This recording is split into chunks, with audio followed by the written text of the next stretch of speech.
All right, today we welcome Akhil Agarwal, SVP of Customer Success at InfoCepts. Akhil brings over 20 years of experience in his industry, where he's earned a reputation as a trusted advisor to C-suite executives and business leaders, helping them maximize the value of their data. He's currently at InfoCepts, where he leads the North American business and customer success team, driving growth, optimizing costs, and ensuring customer satisfaction. Prior to this, Akhil managed global delivery teams overseeing more than 1,500 professionals across North America, ASEAN, and EMEA, ensuring exceptional quality and innovation. On the personal side, Akhil loves reading, is a Calvin and Hobbes fan, and big-time cricket and movie buff. He recently picked up an interest in hiking and exploring trails in the New York and New Jersey area. As a family, he enjoys traveling to different countries with his wife, Vijeta, and two daughters, Avika and Vanya. We are fortunate to have him here today. Akhil, welcome. Thank you so much, Scott, and thank you for introducing me so well. Looking forward to our chat. Thank you. I also am so excited to talk to a fellow New Jersey native. I grew up there, and I love the state. I'm looking forward to host you here whenever you visit here. Oh, absolutely! I definitely will be taking you up on that. So, just to kind of dive in, I'd love to know a little bit about what sparked your interest in data and analytics. Was there a specific moment during your time, for example, at VNIT that influenced your career path? Interesting that you asked that, and I had never thought about it like that way. Honestly, to be very honest, I never knew that data analytics is a field while growing up or in a college. But my affair with data analytics probably started during childhood, right? I come from a business family, and my father used to give me and my brother assignments like, okay, so those were the times when there were no computers, right? There were manual ledgers, and he every week on the weekends he used to give us, okay, this is the weekly transactions, do the aggregations, come up with what are the top buyers, top sellers, kind of a thing, right? So different insights that he would ask us to do that, and whoever would do the fastest will get some reward, right? So probably that's where my love for data or numbers started, or insights rather. And then during college also, I was drawn towards more, or I was pretty strong with quantitative reasoning, data interpretation, and stuff like that. But eventually I landed in a software company because that was the coolest thing at that time to join, right, with swanky campus and all those things. But I think I gravitated towards data in that company, and then during first or second year of my professional journey, I got a chance to work on a data warehousing project, and probably that's when I decided, like, okay, this is the field I want to be, or I got. So again, a long answer to your short question, but I think I love that, because I think it's so funny to think about what our parents guide us towards, whether they realize it or not, right? No, absolutely, yeah. So once you graduated from VNIT, you've been at InfoCepts for a while now, and you've also just led some pretty big teams across North American and EMEA, as I mentioned before. I would love for to kind of know a little bit about your leadership style, and were there any times throughout your career where you sort of developed or changed that leadership style? I'm sure what I am today is some of all the experiences, right, that I have working with different sets of people and in the geography, right? So difficult to pinpoint incidents. I'm sure there are a few which would have impacted me a little more than others, but I think I'm more of a situational leader. I have managed to change my leadership styles depending upon the situation. But what I enjoy the most probably is a player coach model, right? Where I am very hands-on, working with my team on trying to do stuff so that I understand the intricacies and I have a little bit of empathy towards what's happening, right? And at the same time, I set the pace, right? So pace setting, as well as a little bit of, if needed, autocracy as well, right? So if I know that if something can be done, I can be pretty autocratic as well, right? At the same time, transformational or pace setter kind of a thing. So I would say player coach model has worked better for me, but there are few things that which has helped me over the years, right? So one thing is, of course, and this probably I've learned from difficult situations when my leaders or my colleagues have done something which I wanted to repeat or which I didn't want to repeat, right? So one thing is keep it simple. So say do is a principle which is dearest to my heart, right? Do what you say and say what you do, right? So I've tried to do that throughout my professional as well as personal life. Another thing is embrace the diversity, right? That is, in my mind, that's the easiest path to innovation. So that I think has helped me a lot, or I understood. And then, of course, if you build trust and empathy around your team, right, you would be more often than not, you'll be surprised what they do in difficult times, right? So. Right. Yeah. I think the idea of diversity, especially when it comes to, a global team, it's very important just because, we have so many different participants that need to be heard and understood, and you actually have to work together. And if you don't, like you pointed out, it's going to be hard to move in the right direction. Absolutely. Yeah. So you, when you first started off, you started off as sort of a more technical role, right? You were, like you mentioned, kind of in the weeds, and then you kind of moved to managing these large cross-functional teams. I've been myself in sales, business development, and now I'm CEO of a company that we manage a team of executives, and I think there's a lot of challenges that you can run into in that development of that leadership approach. What was it like for you? Any big challenges or anything that stood out to you that was hard transitioning from technical to managing a larger team? Oh man, yeah. I mean, I think at each stage, I've gone through regular pains, right? From being a technical lead to the department lead, then cross-functional team, or being an organizational leader, right? So each stage there were different challenges, but two things, I mean, and relating it to the question you asked earlier, right? So two transitions which were most difficult for me was moving from technical role to customer success role. And the reason I say that, in a technical role, you are a sought after person, right? People look for you.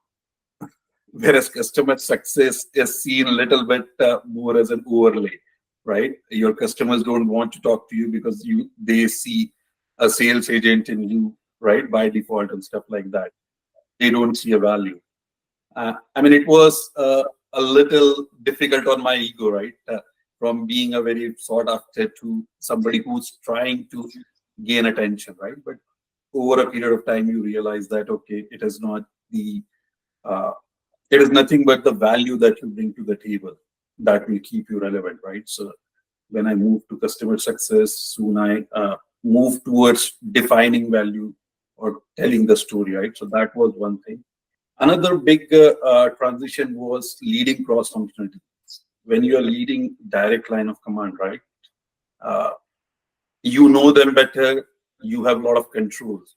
But cross-functional team usually will have your peers, sometimes your seniors in the team, right? Whom you are required to lead. So there also, I think, leading from the back, I think that was one phrase that I read somewhere and then I related to it, right? Take a back seat, right? When you're leading a cross-functional team, your urge to do things yourself or trying to direct, it never works, right? Take a back seat, just help with whenever there's a confusion or more, or if somebody needs support with decision making, that is the role you play. Otherwise, once you have defined what and why, you have to just take the back seat. So I think those were the two transitions I would say shaped me a lot. I think it's really interesting that you point out that when you're in a customer success role versus a technical role, even now, customer success can be many different things. For example, the CEO of Gainsight, which makes a customer success product, he highlighted how companies have often had customer success managers in and under revenue leadership, revenue teams, and so their focus ends up being upgrades, expansion, all revenue based. And so, like you said, those people end up being those that you want to avoid because they just know that they're hunting for money. So you really do have to find a way to provide value and actually be a customer agent as opposed to a sales agent. Absolutely. Yeah. So transitioning a little bit from the kind of leadership style and a little bit more into just developing relationships with customers. It seems like, there's a lot of different strategies, tactics that you can use to develop these relationships and nurture and grow them. When it comes to customers on a global scale, I'd love to hear your perspective on how you build relationships with customers and nurture them over time. I was fortunate throughout my career where I've dealt with global scale enterprises, right? So one thing is in global setup, right? When you have a global teams, etc. Term called glocal. I think that was something that I had heard a long back, which is like think global but act local, right? So customize your be it policies, process, framework, etc., to suit to the local style of wherever your customer is based, right? So that was one thing. Another thing is I believe in that framework where consistency brings you credibility and credibility brings you visibility, right? So if you're consistent, you will win that credibility or trust from your customer. Once you have won the trust, automatically your relationship and business both grows, right? So I think those are the two strategies. And third thing is in my role, very early on, I did focus on business value, right? When I told you I had to find my niche. So defining business value, people are interested in outcome. And when you start talking about outcome, they give you time, and more time, better relationship building, right? So running those customer success programs via a good feedback loop or reviews, business reviews, right? I think these are some of the things, right, that has helped me. I like especially the idea this consistency increases credibility. I mean we both have kids, and my kids occasionally will say, "Dad, why don't you trust me?" And I'll say, "Well, the last 10 times you have failed to meet the expectations of the thing that we asked you to do." And I think customers really, they can tell, they can notice, they can see, if you don't follow up with an email that you were going to provide them, or a webinar, or some specific ask. And again, going back to this idea of being like a customer agent, they really can tell, they can really see that. So I think that's a really great point. Thank you. So AI, it's the new cool thing. It's going to be here. What's that? I never heard of it. You're kind of you're really in an interesting place because with all the data and analytics and sort of customer facing time that you have, you've probably seen your whole industry evolve pretty spectacularly in a lot of different ways. I'd love to hear a little bit about what you've seen when you initially started, and then how things have changed over the years, and now maybe with AI. Okay, so again, going back 20 years and already started to feel a little older now. But yeah, when I started, those were the time when data warehousing was the buzzword, right? And from there on, if I look back in last 5 to 8 years, it has been really dramatic, and rate of change has really gone up, right? Each year you are seeing such a dramatic changes in the way this industry is evolving with explosion of data in the digital world, advancement in technologies, right? All these things, I would say it has made so much that when I started, I never thought that something like these would be possible, right? And when I talk about some of those things like real-time intelligence, right? When we were working on data warehousing project, doing your operational reporting itself was a 3 to 6 months project. And today we are talking about real-time intelligence, prescriptive analytics, right? Using AI agents for driving the customer experience, or for that matter, even the sales process runs. So all these things, I think these are some of the real use cases that I have seen evolve, something that we wished or at times we never imagined, right? And those things have come up. But I'm very upbeat about overall the direction which industry is taking with the advancement and all. I think we are solving some real world problem, not only for the business and enterprises, but in the social sector, right? For policymakers, for governments, and all those things, right? At the very grassroots level. So data and AI together, I think it's changing at the grassroots level in general for health and for general well-being. So I'm very upbeat about that. Yeah. Have you found over the years that when new technologies are announced and introduced, that people get excited about them and maybe try to ram them into the business, but they don't provide value? Have you ever seen examples of that? All the time. Okay. Yeah. So and a lot of times you face a customer who are little convergers or mavericks in their own way, right? And who want to really take on the newest thing on the block, right? And we come across that all the time. But again, in our role, you have to have that business outcome in mind and use that to give it back to, or at least make them think about the business value and not use it for the sake of it. I think if you ask me, in last 20 years, there are 3 or 4 waves which has kind of lived up to the hype, right? Of course, after data warehousing, that whole big data wave, right? Even in that, there was too many dimensions, but yes, we all accepted that big data is there. Then this whole mobile apps kind of a wave, and then cloud, which has kind of made everything so much scalable. And now AI, I do think like there is a lot more hype. I think last 2 years were more of a hype and people tried to trust everything.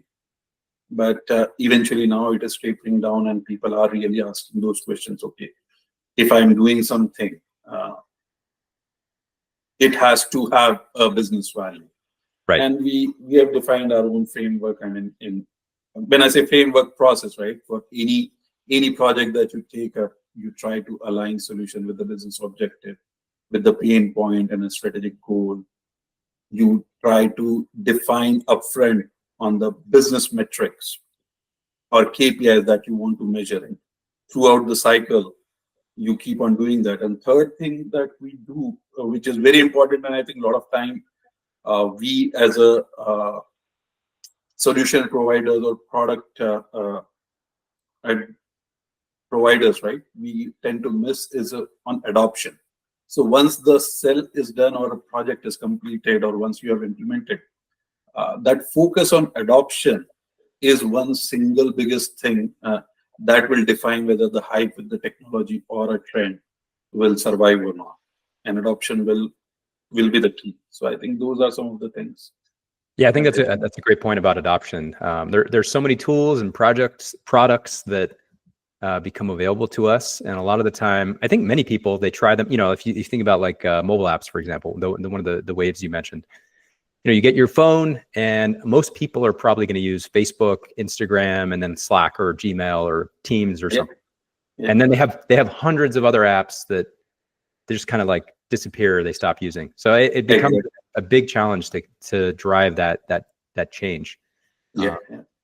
So as you've seen some of these technologies and innovation play into, you know, the businesses that you've worked with, is there a time, a story that you can think of where there was a project or an initiative that made some substantial change with a customer where they were like enthusiastic or they saw big improvements?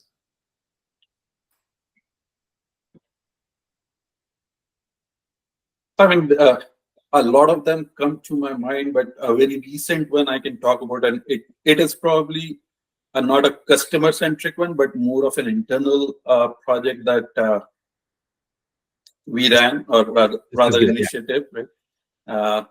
So 2.5 years back, my CEO, he gave me a one-line statement, right? I mean, and we used to have all these leadership meets, and there will always be a lot of noise, right? Because people are not aligned.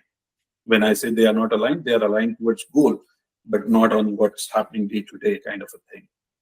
Different functions will have their own point of view and stuff like that. So he gave me two-line statement: cut the noise and optimize the revenue, right? So that's where I went about setting up the RevOps as a function, right? And the reason I call that out is that was one of the biggest change management initiatives that I have personally driven, where you have to, by definition, when you talk about revenue, you try to focus on sales team, right? Because you can point out 50 things that sales team is not doing, or customer success team is not doing that they should be doing. But when you realize building up this cross-functional team, that it is all interdependent, right? So as part of RevOps team, I just created a cross-functional team with department heads from product engineering, GTM, sales, and customer success, and then even finance and HR, right? Talent management teams and all those things. And we went about very, very crisp definition of business outcomes, kept on measuring. It was a really, really challenging first few sprints, right? For 6 to 8 weeks, I think everyone was on each other's throat, right? But eventually, once you established that, okay, here is the business outcome I'm measuring, and I'm okay, I'm at 5 out of 100, but I will measure and I will show it to you all, right? And each cycle, unless it is moving, we are not moving, getting out of the room, kind of a thing, right? And from there on, I think today that function is an autopilot. I moved out of that function now, and it is running our overall cross-functional team to improve our better optimization of revenue as well as usage of resources. So again, it may not sound a very technology-led innovation, although a lot of technology was involved. I used latest things, but it was more of an innovation in thinking by bringing in diverse minds. You won't realize how sales problems were solved by a talent management team or a HR leader, whereas finance guy talked about GTM and all that stuff, right? So they gave the ideas and it kept on changing. So innovation at the idea level or a thought level, I think that's where I was most happy about. Yeah, I think it's often overlooked to consider, the big changes that happen internally. I talked to a CEO recently. He said that every time he joins a new company, in the first 90 days, he thinks about the 3 ways that he can impact the company. One is, how can he impact the customer? Another one is impact the team. And then in the case of, his role as CEO, he thinks about how he can impact the board members. And each one of those is just as important. So I think that's a terrific example. Looking back at a young Akhil, you're still young. We're close to the same age. So, but feels so nice. What kind of thoughts or advice would you give somebody who's just kind of getting into customer success or data analytics, looking to maybe eventually become a leader? What's the most important thing they can do right out of the gate? Apart from being a subject matter expert, right? If you are choosing data analytics as a field, you need to understand the technical landscape or a business landscape. But if you talk about customer success as a function, right? I would say your existence is to make your customer successful, right? That's about it. And one thing that has helped me in that, in a customer success role versus being a technical guy, you have to take pride in your ignorance and not in your knowledge, right? So when you do that, you will start asking and not telling. And when you ask, you automatically listen. So listening is one of the biggest, or rather most underrated quality. People think that they listen, but I think it doesn't happen like that, right? I mean, unless you have asked or you are really curious, you don't listen. And once you listen, you start to understand the pain, and you understand how customer define their own success and not how you define your customer success. And from there on, I think if you keep the feedback loop on, I mean, I don't know whether I answered your question, but I think that is how I have grown. Yeah. I think when you're young and you're a subject matter expert, to your point, it can often be hard to listen because you feel and you believe so strongly that you know. And then, the older you get, you realize you actually don't know as much as you think. So I think that's a great point, and one that I would definitely agree with, especially on the side of listening. I use this call recording technology that helps me record my calls. And then during the call, it will tell me how much I'm listening versus talking. Yeah. I'm often surprised how much I'm listening or talking, and then I kind of have to pull back a little bit. Yeah, and I've started doing that. I use a bot to record my meetings, and it gives me nice analysis.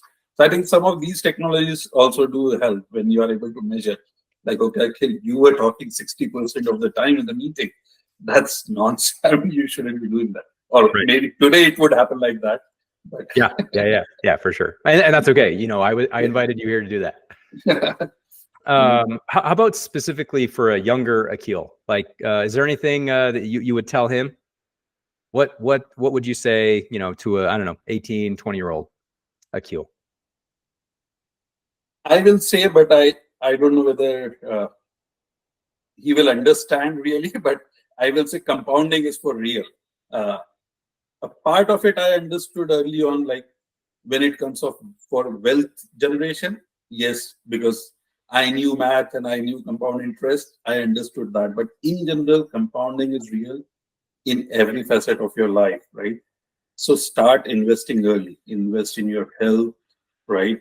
In your well-being, develop habits towards that, right? I mean, it's not a one-time activity, and habit can be like, okay, once a week, once a month kind of a thing. So invest in healthy lifestyle, in wealth generation, both physical as well as intellectual, and also invest in network building, right? Sooner you start, much bigger impact it has over a period of time, right? So I think I keep on thinking like, okay, if I would have done this 10 years back, things would have been so much easier. And in case of health and wealth, it was very obvious. Yeah, I think you're totally spot on. I mean, I'm 39 now, and I don't know. I think I've been exercising, walking, hiking, just like you, since I was very young, and I've found it's really interesting. It's like if I can do those things, and if I can take care of myself and sleep well, everything else kind of takes care of itself for me, which is great. Absolutely. I mean, you cannot be in leadership positions and not be healthy, right? I mean, although my lifestyle was not a very healthy lifestyle, right? A lot of parties, a lot of things. For a good period of my life, I think I woke up a little late in my late 30s when you start realizing like, okay, you are not immortal, right? So you start to realize, and I realize if I wouldn't have started 10 years back focusing on some of these things, probably I would not be doing half of the things that I'm able to do now. That does seem like the age that most people start noticing that they don't recover as quickly, and they're like, man, that was really dumb. Yeah, exactly. Yeah. Looking ahead a little bit towards the future, if you had your crystal ball, when it comes to AI solutions, what do you hope to see? What are you looking forward to seeing?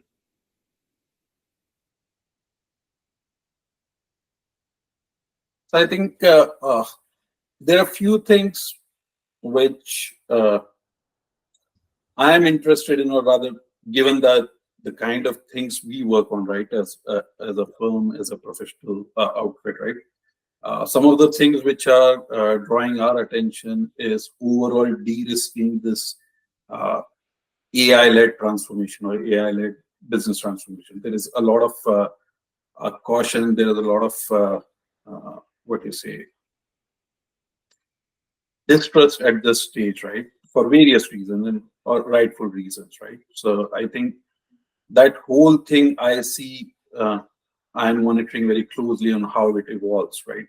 Be it efficiency, right, the overall cost of AI, right, or running the models, etc., right. So be it SLMs instead of LLMs and stuff like that, right, or be it data security, right. We all know that we live in the world where data security or cyber security, no amount of investment is enough in that field. In general, building trust into your AI initiatives by explainability, by doing ethical and responsible AI, right? So I think that whole space, I see that next 5 years are very important on whether this remains a hype or whether we see changes at all levels. Another thing is overall this field of data monetization. I think that is one thing which interests a lot of people now, using data clean rooms and stuff like that, right? So for businesses to be able to exchange data securely, to monetize or to drive their businesses better, right? So I think that is another space.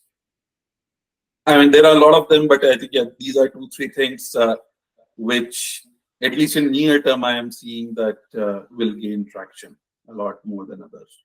Yeah, just to kind of double click on the data monetization and sort of like teams, I guess, not swapping data, you know, what goes into that? Is it like a complex regulatory problem? You know, do the customers have to opt in? How does that typically work? I mean, if you know much about it. Again, it's an evolving field, but yeah, a lot of it is regulatory governance related stuff as well. But it usually happens between business associates. I mean, I'm talking about enterprises, right? So okay, as a vendor